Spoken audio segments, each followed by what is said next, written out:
I was watching the Tim Gordon, Dyer debate on Rift TV. I'm biased. I think Tim Gordon won. Is God's glory a creature? Yes. God's glory is a creature. Yes. You're a polytheist. Constantinople one wasn't outside of communion. Jay misspoke there. Meletius was in communion. So it was an in communion council. Unless I misheard you, you said it was outside of communion. Would you have a source on that? The Father, also the Father is the only autotheos. Okay. So it just wasn't. Well, You cited Nissa, every operation moves from the Father through the Son and then the Spirit. precisely. What do you think operation is there? What do you mean, what is What's the operation? word? What is... What's the word in the It Greek? means hypostatic. Oh, so the Spirit spirates? Yeah, passively. The Spirit spirates? The Spirit spirates passively. He is the cause insofar as he's passively spirated. Of who or what? Of who or what? Exactly. He just lost. Where was the temporal supremacy in the first 1,000 years? It didn't exist. No, it did exist. Where was this doctrine in the first 1,000 years? Well, Can you I'm name not a church saying- father that teaches it? Can you name... Tukwekwe? Can you No, name a that's not church what father that teaches this?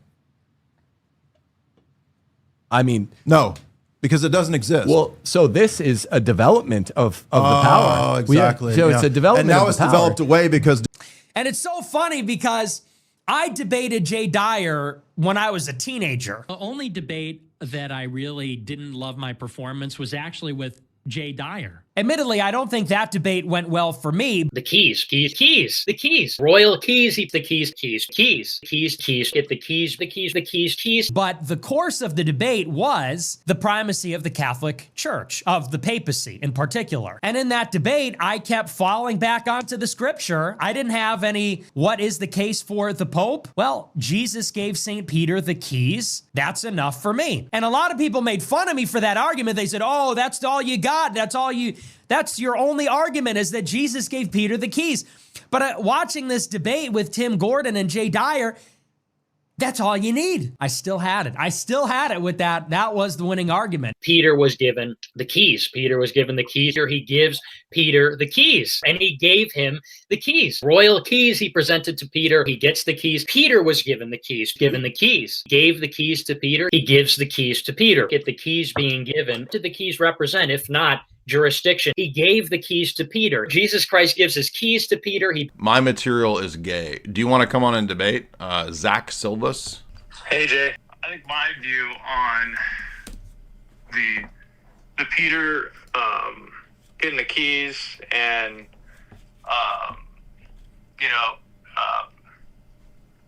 biting and loosing, and also the gates of hell not prevailing. To me, all the other apostles got binding and loosing, but they didn't get the keys, and they You know what the office of the keys is? Well, I know a little bit from the Old Testament. No, in Catholic theology and in Orthodox theology, what is it? It's the authority given to Peter to the keys of the kingdom of heaven. So the office of the keys is the authority of the keys given to Peter. It's the keys. Well, I get the keys argument. What does it symbolize? In Roman Catholic theology, how do you guys speak of the office of the keys? I know how we speak about the office of the Pope and the keys. What is the exercise of the keys? It's jurisdiction, preaching of the gospel, the administration of the sacraments, and the forgiving of sins. That's the office of the keys in your theology and in Orthodox theology too, by the way. Yeah. Okay. I get that. Oh, so if that's what it is, then what is it that Peter has that's unique that the other ones don't have, if that's what it's defined as? So the See of Peter, the Petrine See, the gates of hell won't prevail against that one. Oh, wait, that one. Hold on. How many Petrine Sees are there? There's one. Are you sure? The Seat of Peter. Are you sure? Yeah, the Seat of Peter. There was one guy, Peter. Well, but wait a minute. How many Peters were there? How many C's did Peter set up? Well, his office, so the office of the keys, as you're saying, the Petrine See. But now you've equivocated. Now you've moved the goalpost because how many C's did he set up? How many C's? Of Peter's. I don't know. So you don't know? I don't know what that means. You don't know what that means. I do know. Okay, explain it to me, because to me it seems like Have you read St. Gregory the Great? I've read the Bible, and I know... You've read the Bible. So you don't know. You're laughing. What is it? Okay, well, you're not familiar with your own papal teaching about the 3 Petrine sees? And they don't even have an explanation for... They think that keys is like this magical thing when it just means jurisdiction. And it's all the same attributes and powers in Matthew 18 that are given to the other apostles. Peter is rewarded because he says it first. And then everyone else gets the same thing two chapters later. And then they can't ever tell you, okay, well, what is it specifically that Peter gets that the others don't? The keys. Keys is jurisdiction, preaching of the gospel, remitting of sins, celebrating the Eucharist. That's the operation of the keys. That's something they all have. So what's the unique thing? Oh, infallibility. Where in the chapter does it say anything about that?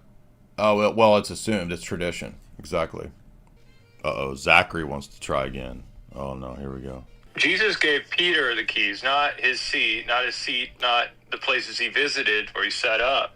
The keys are tied to Peter, and he died in Rome. Do you not understand that the successors in Antioch and Alexandria are from Peter? I mean, he didn't die yet. So. Oh, wait a minute. So he has to die before their successors? Yes. Yeah, I mean. That's so wait a minute. He has to die before their successors. Hey, do you know how popes work? Are you listening to the argument? Stop talking or I'm booting you. He has to die before there's a successor. So how did he set up a church in Antioch if he's already dead? He didn't die. He died in Rome, and his successor was the next pope. Are there successors in Antioch from Peter? Okay, so... Are there? I mean, not his final successor. Oh, it's a quote final successor. How do you know that it's the final? How do you know that it's the quote final successor when all 3 are successors? Where do you get this argument from? Well, it's from tradition because when a pope dies, we what tradition? What tradition? The tradition of the papacy. Oh, so the papacy proves the papacy by arguing for the tradition of the papacy. Yeah, because Peter, is that a circle? Is that a circle? No, I'm just pointing out when a king dies. You're just pointing it out. Now it's a king dying. What does it have to do with this in the first century? Is Peter a king? Is he a king? Yeah, I mean he got the keys to the kingdom, so he's kind of. So the keys prove is this a circular argument or not? No, it's not a circular. Oh, wait a minute. But your argument was that no, it's not. The keys are tied to Peter. Is the Bishop of Antioch a successor to Peter? No, his final successor. He didn't die yet. Now you've added a qualification that is, quote, his final successor, and now I want you to prove that. The keys are tied to Peter. So the successors in Antioch... Stop lying, because the successors in Antioch are from Peter. You already admitted it. I mean... So why are you lying? Why are you lying? Bishops can make a new pope. So what does that have to do... Now you're deflecting. I'm sorry. You're deflecting. Peter... How do you know? Listen, stop arguing stop your bullshit, dude. You said that it has to be his final successor in Rome, the last one. Linus. How do you prove that? Early succession, Peter, Linus, and Cletus. How do you prove that that's the final successor is the only one that gets infallibility? I mean, there's no proof. It's your stupid position. That's why you said the papacy proves it. I never said. I'm not even talking about infallibility. That's what the argument's about. The church was promised the Holy Spirit to guide them into all truth. Dude, do you not understand that Antioch? There's a bishop in Antioch. It's in the book of Acts. Peter sets up the church in Antioch, and they have succession from Antioch. Even the Roman Catholic Church admits this. Yeah. So why does it not have infallibility if it's a Petrine see? Popes make bishops all the time. That doesn't make a new bishop. What does that have to do with this? Because he needs a successor. That's how it works. Dude, do you not understand that Antioch has its succession from Peter? It's not his final successor. The keys are now you've changed the argument to say his quote final successor. Now prove that the only person that has infallibility is the quote final successor. Prove that. You can't. That's why you're silent, because you're a liar and you don't know what you're talking about. Good God, dude. These people are so do you see when we actually got into it? They're totally dishonest. They change what they're arguing to prove the position. He just made up ad hoc. Oh, it's the final successor. Even though Antioch and Alexandria as bishoprics have Petrine succession. His own Roman Catholic Church knows that and admits that. So now they have to show that there's something special about Rome. How do you prove that? Because the papacy says so. That's a circle, you idiot. In Matthew 16:9, Jesus gives Peter the keys alone to the kingdom. Do you know the typological reference of the keys in the Old Testament? You know what the keys mean? I'm aware of Isaiah. And what do the keys mean? The householder. I'm aware of all that. What do they mean, though? Specifically to which king? The steward. To David, the king? So, yeah, this Isaiah, it's not David. This is a typological reference. You're talking about the keys of the house of David. I'm aware of that, yeah. Okay, so the keys of the house of David, you think this, does he give these keys to all of the apostles? Yes. How does he give all these keys to the apostles? He gives them to Peter alone. Well, in 2 chapters later, he says the exact same thing to the whole college. He gives the keys of the kingdom to the whole college of cardinals, to the whole college of apostles. Yeah. Can you read that for me? Yeah, Matthew 18 says that the binding and the loosing, which is what the keys signify, is literally said to the entire college 2 chapters later. Yeah, no, binding and loosing. No, I did know that. Oh. But binding and loosing is given is the operation of the keys. The Third Ecumenical Council and the Sixth Ecumenical Council, it's affirmed as given to Peter alone. Primatial authority everywhere on earth. Sorry, this is the Seventh Ecumenical Council. Primatial authority everywhere on earth was given by the Redeemer of the world to the blessed Apostle Peter. Mm-hmm. Through the same apostle, the Holy Catholic and Apostolic Roman Church has till now and will hold for all time primacy and sovereign authority. How does that square with your interpretation? Right, because that language is also used. Matthew 16 is applied in the Seventh Ecumenical Council to the emperor. No, the emperor doesn't have the binding and loosing power. The emperor can forgive sins? No, I'm saying the council also uses that terminology for the emperor, so it doesn't prove what you think it proves. It does prove what I think it proves. No, it everywhere doesn't. on earth, the emperor can confess sins, can be a confessor. Maybe you don't of sin. understand that I'm saying I don't believe that. I'm saying what the council also says. The council says primatial authority? It says that the keys in Matthew 16 also applies to the emperor, which I don't believe, but the council also says that. Where does it say that? It's brought up in the Ubi-Ibarra debate.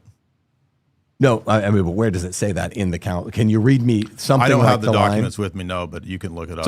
So you think that? I just want your best estimate. You think primatial authority everywhere on earth, because we're talking about the. Are you aware of the passage? Well, hold on. I know what it says. We're talking about the passage that I brought up. The three passages, particularly the keys. Everywhere on earth, given by the Redeemer of the world to the blessed Apostle Peter. Through the same apostle, the Holy Catholic Apostolic Roman Church. How about that? It doesn't give it to the empire the way it would be the analogate for the emperor. Mm-hmm. It's only given to the Roman Church, hold now and for all time through primacy and sovereign authority. How does that square with your interpretation? Because, like I said, the keys is used at times in that flowery language to say that. It's not flowery language. It is. I mean, the entire debate between Ubi and Ibarra was about all primatial authority everywhere on earth is flowery. Yeah, it is. Primatial authority. Yeah. It's specific. Yeah. Have you heard the term? I'm a trained attorney. This is how we describe the jurisdiction. terminology that's used in the ecumenical councils for the Patriarch of Constantinople is similar. How about Council of Chalcedon? Peter has spoken through Leo. Are you aware that they examined the tome against Cyril? Yeah, of course. Oh, so Cyril was the standard. No. So Peter spoke through Cyril. Did he have primatial authority? Well, you're retroactively. But did he have primatial authority? Saying he that didn't. You're retroactively reading the 7th back to the 4th. How about this? Is this flowery language from Ephesus, the Third Council? It is. The head of the whole faith, the head of the apostles, is blessed Peter. Is that a legate? It's in the Octa. Is it Philip the legate? No. Are you sure? Oh, I think it's in the Octa. I mean, I could check. Yeah, it. do you think that every statement? I think it's a legate. So you think that every statement from a Octa. legate is dogmatic? No, because nobody else believes that. Of course not. It has to be in the Octa. So the Pope's legates. Wait, I just said it's in the Octa. The Pope's legates say something, and you think that that's now quoted. dogmatic. The head of the whole faith, the head of the apostles, is blessed Peter. So what excuse is it? Is it that it's flowery? But none of that proves Vatican I. I wasn't trying to prove Vatican I. This really? is my cross. I was trying to prove that Jesus instituted the Orthodox the papacy. The Orthodox don't disagree with that. Jesus instituted the papacy, and but you were Orthodox saying don't disagree with that. What does it mean at your own council? It just doesn't mean what you think. What does it mean at your own council at 870 Constantinople 4? At your own council, that the chief of the apostles, Peter, has the authority of universal binding and loosing. Just explain that to me. The same way that your documents of the Vatican To quoque. explain those things. Explain it. I just want to know. I believe it. What in the universal same binding and sense loosing as means. your Vatican documents explain it. Can you unpack what that means? So it sounds like you're dodging. Appeals are made to the Bishop of Rome, but they're also made to other bishops. And as Cyprian says, all bishops are Peter. But the power of universal binding and loosing. But that same flowery language is also used of other patriarchates. And What do you other mean sees. flowery language? This is appellate jurisdiction language. This is But literally wait a the minute. language we use in American The appellate court. jurisdiction argument, according to the the Alexandria document, the Chieti documents, proves my position because appellate jurisdictions allow for retrials in the local jurisdiction. It proves your position that he has an honorary non-jurisdictional power. No, are you aware what the Peter in Rome? No, Sardica allows for Constantinople to retrials. say the chief of the apostles Peter has the authority of universal binding and loosing. That's also insane. No, That's you're not insane. listening to what I'm saying. That terminology and that phraseology is also used of the emperor, and it's also used of other patriarchates and bishops to do the same types of things. Okay, in John, that's insane. In It's not John insane. 21, It's not insane. Jesus tells Peter 3 times, "Feed my sheep." He repeats it. No, Feed my that's sheep, Vatican feed my I. sheep, feed my I sheep. give an Orthodox interpretation. Why would Christ entrust the universal flock to one man if his role was It's just not. honorific? It's not. What do you mean it's not? You're just assuming that those passages teach Vatican I and the universal jurisdiction. I'm not talking about Vatican Your I. own- Vatican I wouldn't happen your own- for 1800 years. You're obsessed with it. I'm asking because literally. because that's not what's in You Christ's think mind. Vatican I had happened at the time of John 21? Obviously not. No, Jesus your tells Peter position needs 3 that to be. times. He tells Peter 3 times back in whatever, the year 33. Yeah, that's because he denied Feed it 3 my times. sheep. Why would he? But I'm just asking, why would he entrust the universal He flock didn't. to? That's just your assumption. That the I'm entire reading scripture. Where does it say the entire universal flock is there? The whole flock, not just the local church, because Okay. he's not referring to the local church. That's why he says it. Why does he say it 3 times, Jay? What's Because the meaning Peter of that? denied him 3 times. Duh. But okay, bring right. it further. So it's not Vatican I. No. So why? What is the authority of Peter denying him 3 times and this being undone 3 times? The authority of it? I don't know what that means. So you think that Christ is not entrusting the universal flock to one Timothy man was in if his role Ephesus. was Timothy was just in, honorific. Timothy was in Ephesus. Peter isn't over that. Right. And the authority of universal binding and loosing is just flowery. Jesus gives the keys to Peter maybe you should have alone, watched the. and that's just flowery. You should have watched the Ibarra debate because they talked about all the flowery language. I've seen it. And it's absurd to just say anytime you don't like that a power No, is given, you that's say it's not what I flowery said. language. No, it's not what I Nicaea said. too. Primatial No, I authority just- everywhere on earth. I- That's flowery. That's flowery. It is because you tried to cite. Everywhere You on tried to earth. cite. It's very You tried to specific. cite legates It's as if that was jurisdictional. dogmatic. No, this is Nicaea too. the councils of You're wrong. Sardica. This is not a you legate. cited- This is you Pope cited Hadrian. earlier the legate. Why would Pope Hadrian be read and stuck So into the because- octa at Nicaea do you II, think that a saying pope- that primatial authority everywhere on Because- earth has been given by? Does this strike Because- anyone else as, Can I as answer more his than question? flowery? Can I answer his question? Some people in the chat were saying Jay likes flowers. That's what they're saying in the chat. I'm not going to have an opinion. I'm going to take either side. Can I answer? Yeah, you can answer, and then we should probably cut that off and go to the conclusion right now. Yeah. So I'm not trying to say that every statement is flowery language. I was specifically talking about some of the statements. Let me give an example where Basil says, when he's talking about the Meletian Schism, he says that the church in Antioch is the head of the entire body, and the whole body listens to the head. Nobody believes that the Bishop of Antioch is the head of the entire universal church. It's one example of the flowery language, which came up multiple times in the debate between Ubi and Ibarra and other debates. So all I'm saying is that the case in Matthew 16 in the Seventh Ecumenical Council doesn't go very far because it also applies to the emperor in the acts of that council, which I don't accept. I'm just saying that they use that terminology and they cite that text for the emperor. What I'm also saying is that Do they cite it in the same way, though? Do they cite it in the same way where Yes, they're saying they- primatial authority, No, no, where no. he's a confessor of sin? what they say is that the gates of hell will not prevail against the empire nor the emperor. Of So they're course. citing Matthew, but nobody believes that because the empire fell, right? But So I'm I'm- just saying that Matthew 16 in the councils can be used, and it doesn't necessarily prove the Vatican I position, which is what you have to prove. I'm not talking about Vatican I. I'm talking about But that's what you have to defend. the entire. It was like a 3-line specific quote, and you're saying, well, they said basically Can I the address same the thing Pope, about the the emperor. later Pope Hadrian thing? Can I address that? Yeah. Okay. So love it. I do agree with you that over time, and if you read Szyszynski's book on Orthodoxy and the papacy, he discusses this. By the time of Pope St. Gregory the Great, he admits and agrees to the Pentarchy. At the same time as Pentarchy is accepted by Rome, Rome is also making more and more grandiose and grandeur-related statements and claims. I agree with you that those claims are there and they're being made.